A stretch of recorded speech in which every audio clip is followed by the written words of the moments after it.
নমস্কার, বাঙালি ভুরিভোজ ঋতুতে তোমাদের সবাইকে স্বাগত জানাই। আজকে একটা নতুন রেসিপি নিয়ে চলে এসেছি। আজকে করব চিলি চিকেন। তো সেই জন্য দেখো চিকেনটাকে আমি ম্যারিনেট করে নিচ্ছি। প্রথমে দিয়ে দিয়েছি নুন, তারপরে দিয়ে দিচ্ছি গোলমরিচ, দিয়ে দিলাম একটা ডিম, এবার দিয়ে দিচ্ছি ময়দা। ছোট্ট বাটির কিছুটা আমি ময়দা নিয়েছি, আমি পরিমাণ অনুযায়ী ময়দাটা দিয়ে দিলাম।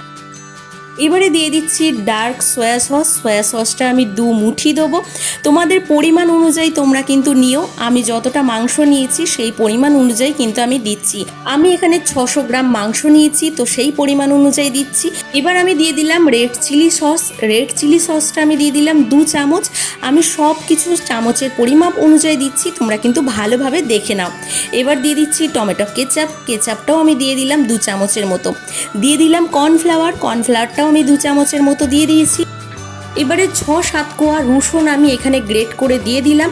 ম্যারিনেটের মধ্যে রসুনটা দিলে কিন্তু খুব সুন্দর স্বাদ হয়, সেই জন্যই আমি এখানে রসুনটা গ্রেট করে দিয়ে দিচ্ছি।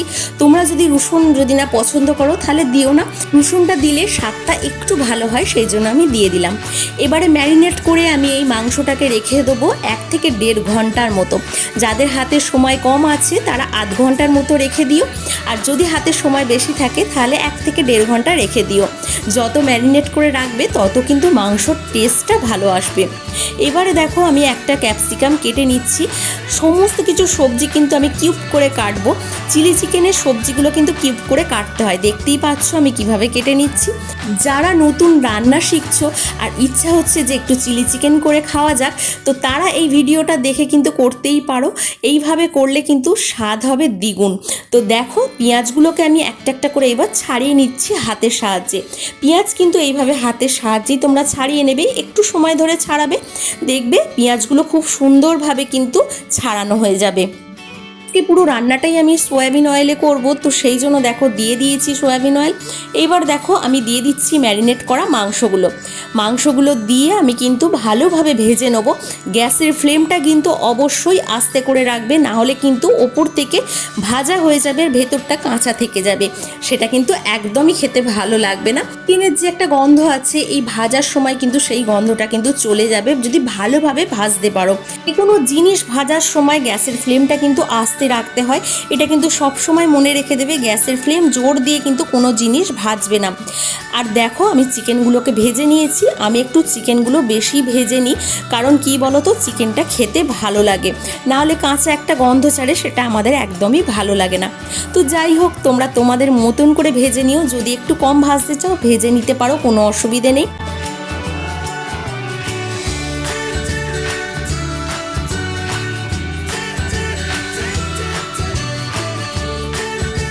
এবারে দেখো আমি দিয়ে দিচ্ছি বেশ খানিকটা পরিমাণে রসুনটাকে কিন্তু আমি একটু থেতো করে দিয়েছি। আমি কিন্তু মিক্সিতে আমি পেস্ট করে দিইনি, একটু থেতো করে দিলে রসুনটা গোটা গোটা থাকে, তাতে কিন্তু টেস্টটা ভালো আসে।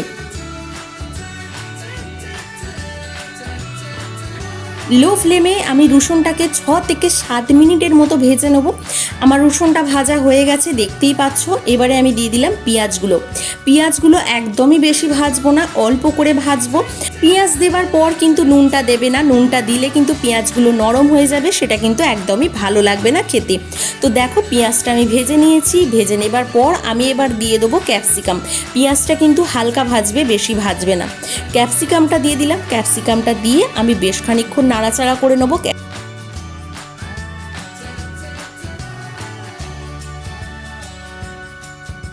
আমি এখানে পেঁয়াজের পরিমাণটা বেশি নিয়েছি, রসুনের পরিমাণটা কম নিয়েছি। এবারে দেখো ক্যাপসিকামটা ভাজা হয়ে গেছে। ভাজা হয়ে যাওয়ার পর আমি দিয়ে দিলাম ডার্ক সয়া সস, এবারে দিয়ে দিলাম রেড চিলি সস।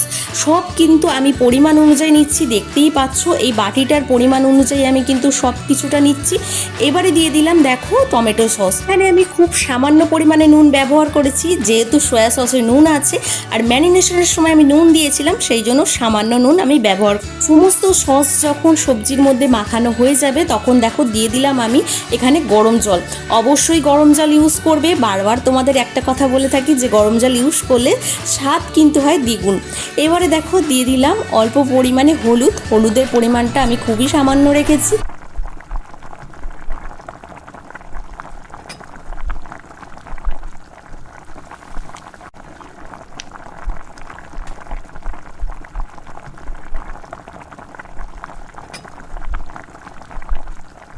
সমস্ত মশলা ফুটে যাবার পর দেখো ভেজে রাখা চিকেনগুলো আমি এবার দিয়ে দিলাম। এবার দেবার পর দেখো ভালোভাবে ঢাকা দিয়ে আমি একটু ফুটিয়ে নেবো। 5 থেকে 6 মিনিট পর দেখো এখানে আমি এবার দিয়ে দেবো কর্নফ্লাওয়ার মেশানো জল।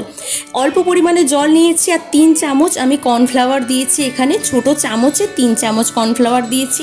কর্নফ্লাওয়ারের জলটা দেওয়ার পর বেশ খানিকক্ষণ আমি নাড়াচাড়া করে নেবো। একটু ফুটে আসার পরেই তোমরা বুঝতে পারবে গ্রেভিটা কেমন ঠিক হয়ে গেছে। এবারে দেখো আমার পুরোপুরি রেডি হয়ে গেছে। কম মশলা দিয়ে আর কম সময়ের মধ্যে চিকেনের একটা দারুণ রেসিপি আজকে তোমাদের সাথে শেয়ার করলাম।